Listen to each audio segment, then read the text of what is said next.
ও যুবক ভাইরা শোনো শোনো, আজ ধরো আমি বাংলাদেশে নাই, আমি এ দেশ থেকে চলে গিয়েছি, কিন্তু তোমাদের ভালোবাসা আমাকে কাঁদায়, তোমাদের ভালোবাসা আমার 24টা ঘন্টা কাঁদায়। ও যুবক ভাইয়েরা, আমি তোমাদেরকে বলতে চাই, তোমরা আমাকে যেমন ভালোবাসো আমি তোমাদেরকেও কোরআনের জন্য তেমনটা ভালোবাসি।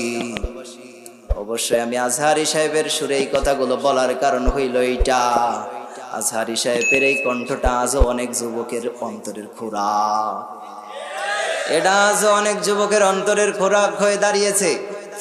আজ অনেক যুবকেরা তার কণ্ঠটা শোনার সঙ্গে সঙ্গে থমকে দাঁড়িয়ে যায়।